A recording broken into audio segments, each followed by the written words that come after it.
اعوذ باللہ من الشیطان الرجیم بسم اللہ الرحمن الرحیم انما یخشى اللہ من عباده العلماء ان اللہ عزیز غفور وقال قل هل يستوي الذين يعلمون والذين لا يعلمون وقال النبي صلی اللہ علیہ وسلم ان العلماء ورثة الانبیاء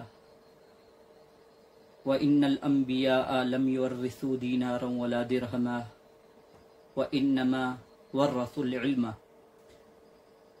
فمن أخذه بحظ وافر وقال فقيه واحد أشد على الشيطان من 1000 عابد صدق الله مولانا العظيم وصدق رسوله النبي الكريم۔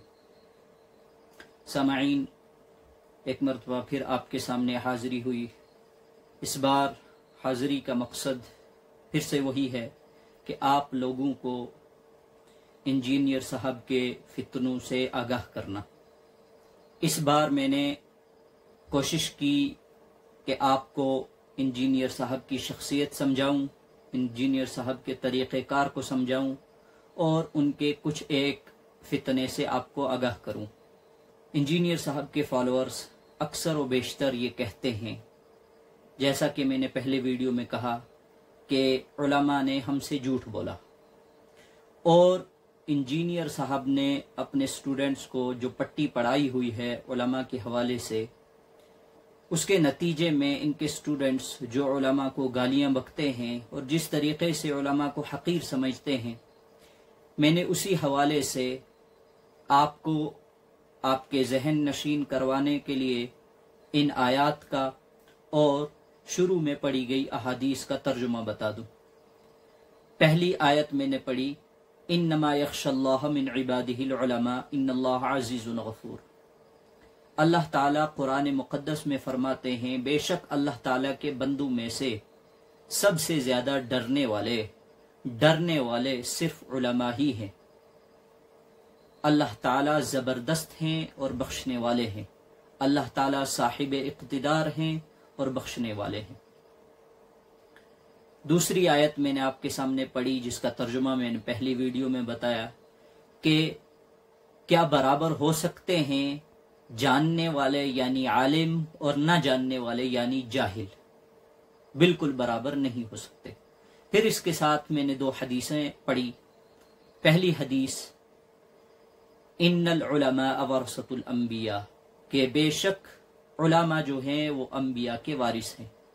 وَإِنَّ الْأَنْبِيَاءَ لَمْ يُوَرِّثُوا دِينَارًا وَلَا دِرْهَمًا، اور انبیاء علیہم السلام دینار اور درہم کے وارث نہیں بنایا کرتے۔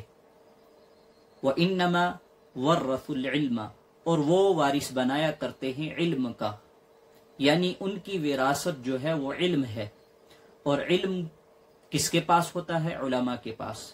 پھر فرمایا فمن اخذہ بحظ وافر، اور جس شخص نے علم حاصل کر لیا اس نے اس وراثت میں سے حصہ لے لیا۔ سامعین، آپ کو دوسری حدیث جو میں نے پڑھی اس کا ترجمہ بتا دوں۔ فقیہ واحد اشد علی الشیطان من 1000 عابد، کہ ایک فقیہ علماء ہی کو کہتے ہیں، علماء میں سے ایک ایسے شخص کو کہتے ہیں جس نے علم حدیث، علم قرآن کو اس طریقے سے پڑھا ہو کہ ان سے موجودہ اور پیش آنے والے تمام مسائل کا حل نکال سکے، اور یہ فقیہ کہلاتا ہے۔ فرمایا فقیہ جو ہے شیطان کے اوپر 100 عابدوں سے زیادہ سخت ہوتا ہے، کہ علماء کی صحبت میں جو شخص رہے گا وہ شیطان کے مکر و فریب سے بچا رہے گا۔ اب میں آپ کو انجینئر صاحب کی شخصیت سمجھا دوں۔ انجینئر صاحب ایک لا علم آدمی ہے، جس کے پاس علم تو ہے، پر کون سا علم؟ وہ ناقص علم جس کی بنا پر وہ صرف اور صرف گمراہی پھیلا رہا ہے۔ کیسے؟ میں آپ کو بتاؤں۔ ابھی میں بھی آپ کے سامنے بہت ساری کتابوں کا جو ہے ڈھیر رکھ سکتا ہوں، یا آپ کے جو ہے اپنے پیچھے کتابوں کا ڈھیر رکھ سکتا ہوں، تو اس سے یہ معلوم نہیں ہوتا ہے کہ میں کوئی بڑا عالم ہوں، میں کوئی جاننے والا ہوں، بلکہ ان کتابوں میں سے میں نے پڑھا کتنا اس کا حاصل کیا آیا میرے پاس، یہ اصل چیز ہے۔ اور انجینئر صاحب کے آگے پیچھے رکھی ہوئی کتابوں کا کوئی مقصد نہیں ہے۔ کیوں؟ کیونکہ انجینئر صاحب اور ان کے اسٹوڈنٹس کا کہنا یہ ہے کہ ہم صرف اور صرف نبی اکرم صلی اللہ علیہ وسلم کو فالو کرتے ہیں، یعنی دین محمدی مانتے ہیں۔ ہم نہ حنفی ہیں، نہ شافعی ہیں، نہ حنبلی ہیں، نہ مالکی ہیں، نہ شیعہ ہیں، نہ سنی ہیں، ہم فرقہ فری آدمی ہیں، ہم بالکل فرقہ فری ہیں۔ اور وہ بیچ کے تمام جو ہے واسطوں کو ختم کرنے کا کہہ دیتے ہیں کہ ہم بیچ میں سے کسی کو نہیں مانتے، ہم ڈائریکٹ محمد صلی اللہ علیہ وسلم کی شریعت کو فالو کرتے ہیں۔ مگر میں آپ کو ایک چیز بتا دوں، انجینئر صاحب اس دعوے میں خود جھوٹے ہیں۔ کیسے؟ کہ انجینئر صاحب جیسے دعویٰ کرتے ہیں کہ ہم نبی اکرم صلی اللہ علیہ وسلم کے فالوورز ہیں، بیچ کے کسی کو بھی نہیں مانتے، اور وہ گالی کے طور پر بابے یا اس طرح کے الفاظ استعمال کرتے ہیں، ان کے اس دعوے میں وہ خود جھوٹے ہیں۔ وہ کیسے؟ میں آپ کو بتا دوں، کیونکہ نبی اکرم صلی اللہ علیہ وسلم کے بعد قرآن کو جو جمع کیا وہ کس نے جمع کیا؟ کہ نبی اکرم صلی اللہ علیہ وسلم کے زمانے میں مصحف جو ہے، قرآن جو ہے ایک کسی شکل میں نہیں تھا، یعنی ایک کتاب کی شکل میں نہیں تھا۔ کسی کو زبانی یاد تھا، کسی نے پتوں پر لکھ رکھا تھا، کسی نے یہاں، کسی نے وہاں۔ پھر اس کا نتیجہ کیا نکلا کہ حضرت حذیفہ رضی اللہ عنہ نے حضرت عثمان غنی رضی اللہ عنہ کو ایک خط بھیجا کہ میں نے دیکھا کہ میرے پاس آتے ہیں بہت سارے شخص اور مختلف انداز سے قرآن پڑھتے ہیں۔ حضرت عثمان غنی رضی اللہ عنہ نے اس حوالے سے ایک جو ہے مشن چلایا، ایک کام کیا کہ حضرت عثمان غنی رضی اللہ عنہ نے تمام جو نسخے تھے قرآن کے ان کو سب کو جمع کروایا۔ اس کے لیے خاص طور پر انہوں نے ایک جو ہے پولیس یا ایک آرمی یا ایک جو ہے جماعت کو تیار کیا کہ آپ ہر جگہ گھومیں، جہاں جہاں جس کے پاس جو نسخہ ہو قرآن کا وہ لے آئیں۔ اور لینے کے بعد حضرت عثمان غنی رضی اللہ عنہ نے سب نسخوں کو جلا دیا۔ جلانے کے بعد ایک نسخہ ایک طرز پر ایک طریقے سے ایک خط میں لکھا گیا، اور آج تک وہ ہم اور آپ کے پاس ہے۔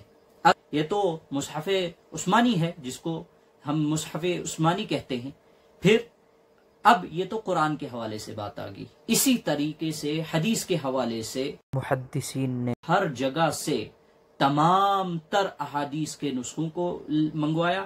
منگوانے کے بعد ان نسخوں میں جو ہے جانچ پڑتال کی، ان حدیث کے نسخوں میں جو ہے آپ نے دیکھا کہ روایتیں کون سی موجود ہیں، کس طریقے کی موجود ہیں، جھوٹی ہیں یا موضوع ہیں، صحیح ہیں، ضعیف ہیں، حسن ہیں، متواتر ہیں، کون سی روایتیں موجود ہیں۔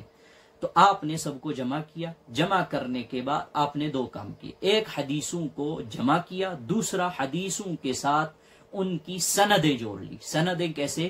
کہ ہر راوی کا الگ سے جو ہے ہر راوی کے حوالے سے آپ نے جو ہے اس کی جو ہے شخصیت کو بیان کر دیا، لکھ دیا کہ فلاں راوی نے اس حدیث کو جو ہے روایت کیا ہے، انہوں نے اس حدیث کو نبی اکرم صلی اللہ علیہ وسلم سے سنا ہے، اور یہ راوی اس جو ہے شخصیت کے حامل ہیں، اور جس کو اسماء الرجال کہا جاتا ہے۔ تو اب چونکہ نبی اکرم صلی اللہ علیہ وسلم کے زمانے میں جو حدیث موجود تھی وہ تو آج موجود نہیں ہے، یعنی کہ اس کے بعد سے وہ حدیثیں جمع کی گئی، تو پھر انجینئر صاحب کی یہ دلیل جو دعویٰ ختم ہو جاتا ہے کہ ہم جو ہے ڈائریکٹ نبی اکرم صلی اللہ علیہ وسلم کو مانتے ہیں، بیچ کے واسطوں کو ہم ختم کر دیتے ہیں۔ اب اس کے بعد ائمہ کی بات آئی کہ انجینئر صاحب ائمہ اربعہ کو بھی جو ہے کیا کہتے ہیں، جھوٹا، فریبی، یہ وہ گالیاں بکواس کہتے ہیں، بابے فلاں ایسے ایسے۔ ان کو اور ان کے فالوورز کو میں یہ بتا دوں کہ ائمہ اربعہ نے جو یہ 4 مذاہب بنائے ہیں، یعنی کہ انہوں نے اپنے طریقے سے حدیث کو بھی لکھا ہے، اپنے طریقے سے مسائل کو جو ہے لکھا ہے، اور یہ تمام جو ہے ائمہ اربعہ نے جو کام کیا وہ اس کو ہم اور آپ اس دلیل سے سمجھ سکتے ہیں کہ نبی اکرم صلی اللہ علیہ وسلم کی ایک مسئلے میں بے شمار حدیثیں تھیں، جیسے نماز کے حوالے سے مختلف جو ہے حدیثیں تھیں، رفع الیدین کے ساتھ، رفع الیدین کے بغیر۔ ائمہ اربعہ سے ہمیں جو سب سے بہترین چیز ملی کہ بیک وقت ہر سنت کو عمل کیا جا رہا ہے، یعنی کہ امام ابو حنیفہ کے ہاں نماز کا طریقہ الگ ہے، امام شافعی کے یہاں الگ طریقہ ہے، تو وہ الگ طریقے سے نماز پڑھتے ہیں، ہم الگ طریقے سے نماز پڑھتے ہیں، حالانکہ دونوں طریقے جو ہے درست ہیں اور دونوں طریقے جو ہے حدیث سے ثابت ہیں۔ اب اگر ہم ایک امام ابو حنیفہ کے ماننے والے ہوتے تو شافعی مسلک والے جو نماز پڑھتے ہیں جو سنت سے ثابت ہے وہ رہ جاتی، یعنی وہ سنت مستقل ختم ہو جاتی۔ اس طریقے سے ائمہ اربعہ کا وجود ہوا۔ اب یہ جو انجینئر صاحب اپنی یہ کتابوں کے حوالے دیتے ہیں، مختلف احادیث صحاح ستہ کے حوالے دیتے ہیں، یہ بھی نبی اکرم صلی اللہ علیہ وسلم کے زمانے میں نبی اکرم صلی اللہ علیہ وسلم کے ہاتھوں سے لکھی ہوئی حدیث نہیں ہے۔ اب اگر امام اعظم ابو حنیفہ رحمۃ اللہ علیہ غلط ہیں تو ان کے شاگرد کیسے صحیح ہوئے؟ اگر ان کے شاگرد صحیح نہیں ہیں تو آپ ان کی حدیثوں کا حوالہ کیسے دے رہے ہیں؟ آپ تو ہر دوسری بار ہر دوسرے جو ہے جملے کے ساتھ جو ہے حوالہ دیتے ہیں، لوگوں کو گمراہ کرتے ہیں کہ میں علمی کتابی ہوں، میں کتاب سے حوالہ دیتا ہوں، دلیل سے بات کو جو ہے کرتا ہوں، پر آپ تو دلیلوں کو مانتے نہیں۔ کیوں نہیں مانتے؟ کہ جن کی دلیلیں آپ دے رہے ہیں ان ائمہ کو، ان جو ہے محدثین کو آپ نہیں مانتے، آپ تو ان کو بابا کہتے ہیں، یہ بابے لوگ ہیں، تو بتائیں کہ آپ کہاں سے اپنے دعوے میں سچے ہوگے؟ تو ان سب سوالوں کے جو ہے بعد میں چاہوں گا کہ ان کے فالوورز سوچیں، اس کا جواب تلاش کریں کہ کیا وہ صحیح راستے پر چل رہے ہیں یا غلط راستے پر۔ اگر ان کو سوال کا جواب مل جائے وہ مطمئن رہے کہ ہم جی صحیح چل رہے ہیں، کیونکہ انشاءاللہ قیامت تک ان کو ان سوالوں کے جواب نہیں ملیں گے۔ اور میں آپ کو یہ آخری بات کہہ دوں، چند ایک باتیں میں نے آپ کے سامنے عرض کی، انشاءاللہ آئندہ انجینئر صاحب کی ہر اس بات کے حوالے سے ہم ویڈیو بنائیں گے جو بات کر کے وہ لوگوں کو، عوام کو گمراہ کر رہے ہیں۔ اس لیے میں نے جو قرآن کی آیات اور احادیث شروع میں پڑھی ان کو ضرور ذہن میں رکھیں کہ علماء نبی اکرم صلی اللہ علیہ وسلم کے وارث ہیں، ختم نبوت کے محافظین ہیں، علماء ہی سے دین کی جو ہے بقا ہے، علماء ہی سے ہماری نسلوں کے اندر دین کی جو ہے بقا ہے۔ اگر علماء کو ہم ماننا چھوڑ دیں گے تو بالآخر یہ ہوگا کہ ہم دین کو ماننا چھوڑ دیں گے۔ اللہ تعالیٰ مل کی توفیق عطا فرمائے۔ وآخر دعوانا الحمدللہ رب العالمین وما توفیقی الا باللہ۔